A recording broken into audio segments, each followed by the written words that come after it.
The ad stuck in my memory like a long rusty nail. Radical Pest Control. And then, in small text, the company's address, phone number, and other advertising crap. Radical. That sounds weighty.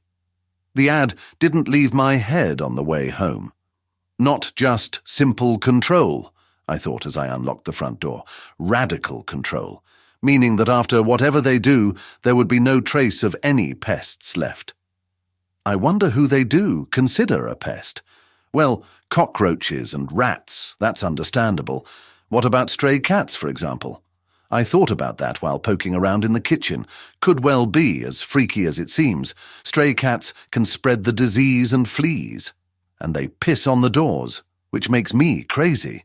But what if I called them to control my neighbour as a pest?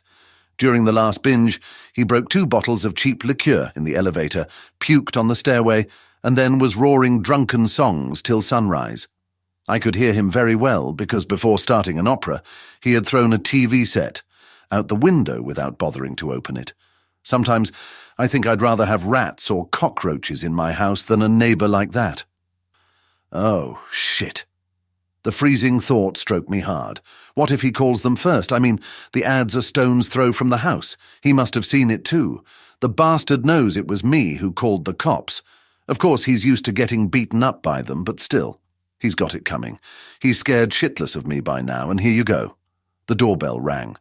I hesitated. Should I not open it? But what the hell? Am I serious about this? Pest Control, ha! I opened the door. There were 2 men in orange rubberized overalls. One was just a kid, barely in his 20s, and the other was older. You live here? The younger one asked. I nodded. That's good. Good thing we caught you home, said the older one, taking something out of a big tool bag. What is it? I asked him. A spray can, what else? Said the man in overalls and sprayed me with it. When I fell down, they dragged me into the apartment and sat down to have a smoke because I was still moving. After 5 minutes, the older one said, Oh, come on, you must be kidding. Tough bastard, aren't you? And he resprayed me. As soon as I stopped breathing, they had just finished smoking, the men deftly dragged me into the bathroom. It's a good thing he's got a bathtub, said the young one. Remember what a mess we made with the last client in the shower? I bloody do. Go get the canisters, will you? I'll get him ready in the meantime. Young nodded. Where are the car keys, he asked. The older man patted his pockets. The keys?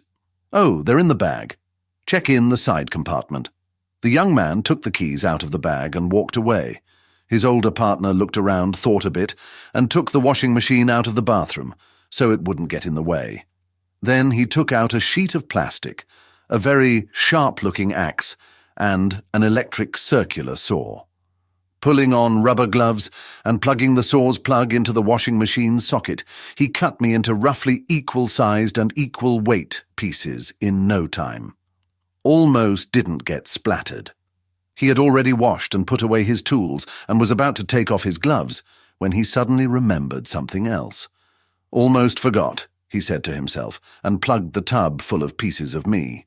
A young man came in with 2 large plastic canisters. What took you so long? The older man asked. The young one put the canisters on the blue tiles of the floor. The damn car didn't want to lock up.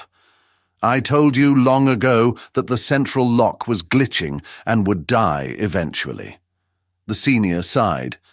Shit, I knew it would come at the wrong moment. Well, we won't have time for service today. I'll drop it at the workshop tomorrow. We'll take the old van. You know, I almost forgot to plug the bathtub. Holy shit, said the young one. Glad you checked it, or we'd be fucking here till the second coming. Yeah, all right, let's pour it on, 'cause time's running out. We got another client today, by the way, not counting the cockroaches. They opened the canisters and started pouring the scraps of me with concentrated acid. The tub hissed and gurgled. All right, nothing left to do but waiting, said the older man. Now, let's play some poker. You got the cards? The young asked. You bet I do. Some stuff a real man should always carry with him. Well, okay, I'm in. And give me a cigarette, will you? If you can't afford cigarettes, quit smoking, said the older man, closing the bathroom door behind him. Damn, those clients always stink like hell. I almost jumped up to the ceiling. I even looked up to see if I'd hit the chalk with my head. Bloody dreams. I definitely should quit reading stupid ads.